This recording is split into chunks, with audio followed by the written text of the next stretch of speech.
So, I've been wanting to do a book series for the longest time because I'm an avid reader, and if you watch my monthly favorites, I do talk a lot about the books that I've recently read, and so I've had requests for people asking me to share what my favorite books are.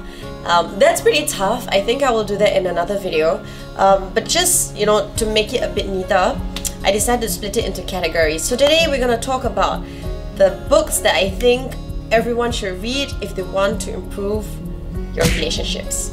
And when I mean books that I feel like everyone should read if you want to improve your relationships, I don't just mean romantic relationships, but I think these will help just your interpersonal relationships, whether it's platonic or with your family, and of course with your romantic other half. So I have a whole bunch of books, and I've tried to whittle them down to just 5 books. So one of them is this really old copy. In fact, this is not even my book. I gotta return it. I think it's one of my friend's books. I think it's Jan's book. Oops. So a friend lent me this, and it was I read this so many years ago. I think when I was started to go out with my husband, and I was getting very frustrated with certain things about the relationship, and so he lent me this book and said that it would be a good read. And I thought, I think they have a branding problem. Like, this is a really terrible title, honestly. Because it sounds cheesy and it sounds trite and it sounds very trivial. But to be really honest, I think John Gray makes a lot of good points. Like, a lot of his stuff is steeped in science and psychology, and it actually makes a lot of sense. When I first read this, and this was years ago, I did bristle at certain bits. Like, I don't know if he got in trouble with the feminists of the world, but I can imagine that the me a few years ago bristled because it felt very anti-feminist, right? It was like, oh, men are this way because they have these masculine tendencies and they have like a lot more testosterone in their body, and women are this way because of the estrogen level that we have.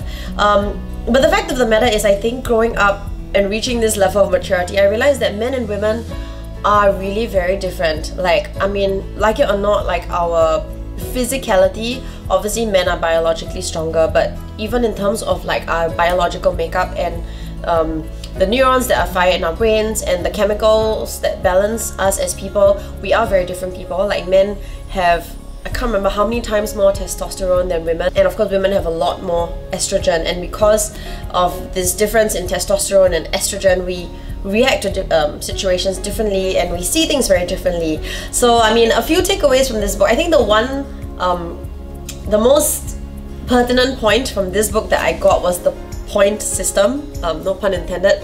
Like, basically, men and women, right, everyone has like a virtual point system in their head. And so for men, when a woman does something big, that's a nice big gesture, like maybe she throws him a surprise party that took very long to plan, or she proactively brought his mother out for lunch, a man would give her, say, 50 points for that. And let's say she did something not very nice the next day, like maybe she forgot something, maybe he asked her to buy something for him that was quite important and she forgot, he would minus off like maybe 10 points, and so net she would still be in the black, right? So that's how men tend to score their partners, but women were very different. So everything is 1 point, basically. So if you do something really nice, like you throw a surprise party for me, right, as like your significant other, that I will give you 1 point. It's really sweet, but it's 1 point. And if you just like go to the petrol station and say you just happen to see my favorite sweets and you pick it up, you get 1 point as well, right? So because actually you might get 2 points, 1 point for thinking about me and another point for buying the sweet. So if you kind of understand that point system, I mean, it sounds manipulative and it almost sounds like I'm asking me to be manipulated, but if you look at it with a lens of wisdom and not judgment, you realize that everyone kind of wins. Because if men realize that women score a 1 point system, they wouldn't get so frustrated. Because I'm sure women, if you've quarreled with your man, sometimes they would say things like, why are you going on about something that's so small, you know, I do so much for you. But for a woman, because everything is one point, you kind of have to do a lot of small things consistently. So then you realize that maybe for women, it doesn't make sense to do the big gestures, but just something small every day. Like you open a door for her, like I said, you could buy her like something when you think about her, just like her favorite drink or favorite sweet or a magazine that she likes, you know. I mean, that scores really high with women. And for men, I guess it would make sense for women to kind of do bigger gestures for them. And yeah, I think both genders would be a lot happier if we just understood each other better. So John Gray, not a bad read. Another mention about John Gray, so he has written a whole series based on this Mars-Venus sort of difference in testosterone and estrogen levels, and I've read a few of them, and the one that stuck out for me was this one called Beyond Mars and Venus. And that's interesting. I read that as an ebook, so I don't have the actual book, but that's interesting because he actually brings up a woman's menstrual cycle, and he splits it into 3 parts, and he explains that at each stage of a woman's menstrual cycle we actually need different things. So you go have a read. I think it's actually quite interesting, and he suggests that all partners kind of share their menstrual cycle, all women share their menstrual calendar with their partners, just so everyone's on the same page, so you understand when she needs time with her friends, when she needs you to kind of give her a hug, you know, things like that. So I think it's it's a really good read, and I think you should definitely read at least the most basic of John Gray's series. You know, give it a go even with a cheesy title, and read it with an open mind. You know, don't try to read it from a feminist lens, right? Just I would say it's one of those books that I think really helps to improve relationships. So I have so many relationship books. I have some that I've themed into other categories as well, and these are not here. Another book that I think is great for improving relationships, and also just improving, because to improve something you have to understand it, right? And I'm going to bring up the author. Well, she's a psychologist turned author, Esther Perel. So she's written a number of books. The 2 books that I read by her, both of which I think are great reads if you want to improve your relationship or you just want to understand relationships better. One is The State of Affairs. It's about why people cheat. You know, a lot of us have been cheated on, or we know someone who has been cheated on, or maybe we've cheated on someone. It kind of helps you understand why someone would do that. I've been cheated on before, and you know, it really put things in perspective, and I think it's a great read. Like, if you, again, you got to read it with an open mind, right? She is a very, very open-minded person, so she it encompasses like gay relationships and open marriages and things like that. But it's a very interesting concept, and it's a very interesting concept to think of, like why humans cheat and why humans insist on monogamous relationships, and how like some people are pushing the boundaries on that. So I thought that was a very interesting read. The other thing that she wrote was Mating in Captivity. So this is kind of like why and how you can keep the passion alive in a long-term relationship. I mean, not gonna lie, like obviously the first 2 years, especially the second year of a relationship, is really nice because you kind of know the person, you still have a bit of that passion, but then as the relationship goes on, you have to make an extra effort to keep that passion alive. And so she explains, you know, why passion dies and how to kind of keep it alive. So Mating in Captivity is another book that I think you should read, by Esther Perel. A third book I think that I thought was a great read is The 5 Love Languages by Gary Chapman.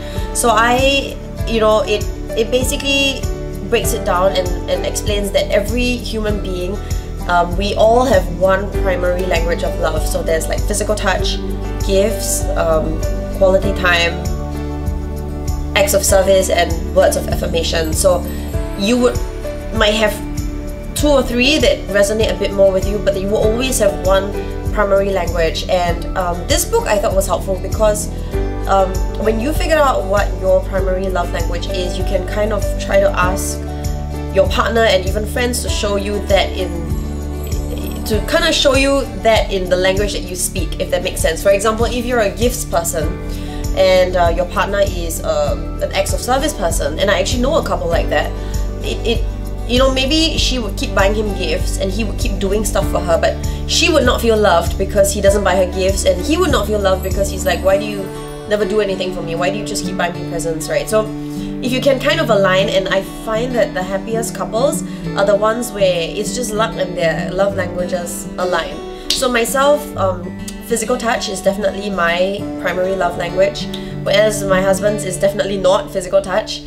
His is, I think, quality time and acts of service. So we do try to have to find a way to strike a balance, just so that everyone feels loved and cared for. And I think it applies to friendships as well.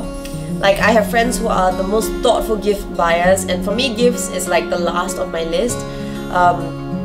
So I don't know, I mean, it makes me feel like, especially with them, I should, and I would want to put in more effort and thought to their gifts, because I want them to know that I love them and I care for them. It's just that that's not the most natural way for me to show love.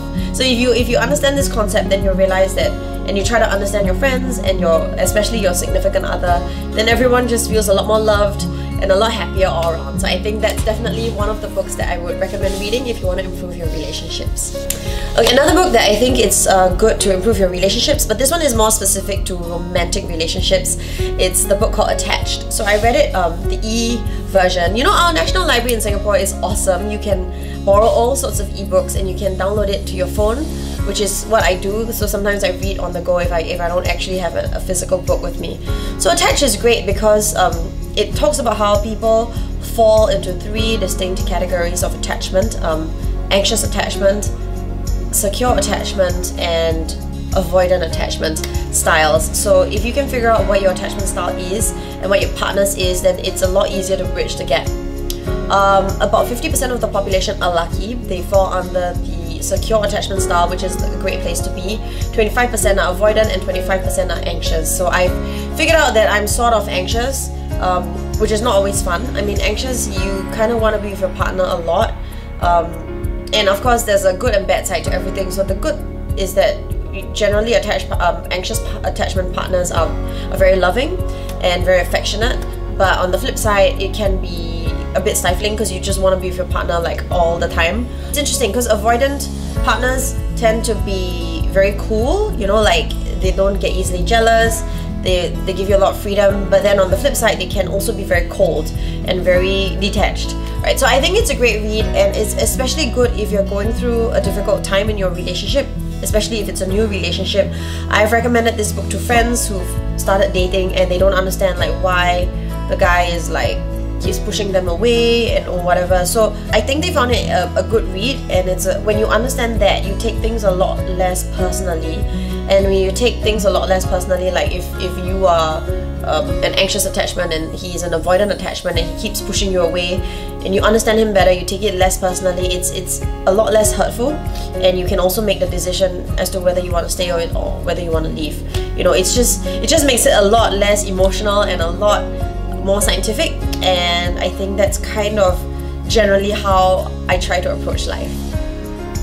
So the final book that I think is great for relationships is actually interesting because this is the only fiction book in this whole series. I mean, I guess I grew up reading a lot of fiction, and in fact I still read everything, but as I get older I actually feel kind of guilty reading fiction. So I've been reading a lot more non-fiction to improve my life. But this one is, okay, it's half fiction. So it's Hector and the Secrets of Love. I read the previous novel by the same author, Francois Lelord. I think that's how you pronounce his name. He wrote Hector and the Secrets of Happiness or something like that, and I thought that was a great read. This one is more specific to love. So it's interesting because it's written in a very childlike narrative style, and you gotta read just read a few pages and you understand what I mean. It almost feels like a children's novel, like it's even more childish than say Harry Potter, but that makes it a very easy read. It's short sentences, really short chapters, you know, just the way it's written, but a lot of it there is a sort of scientific research behind it, or a bit more like thought behind it. So every chapter has a point, and every point is steeped in some sort of knowledge. So this book, I've given it to friends. I've given the Happiness one, which they really liked. This one, some friends thought was a little bit fluffy, and it is, but I think it's nice to just remember, you know, the good parts about love, and also to remember that it's not always easy to be in love. So you kind of, when you're going through a bad time, you kind of take the good with the bad. Through a good time, you kind of cherish it more. So that's why I think this is one of those books that I feel people should read to generally improve your relationships. Right, so those are the books that I found useful when it comes to relationships. Let me know in the comment box down below if there are any books or any pieces of advice that you found from books that you found useful. Drop them below so we can all learn from them, and the best comment wins a $50 Starbucks voucher because it's Valentine's Day. Otherwise, I'll catch you on Facebook or Instagram, and happy Valentine's Day. Bye!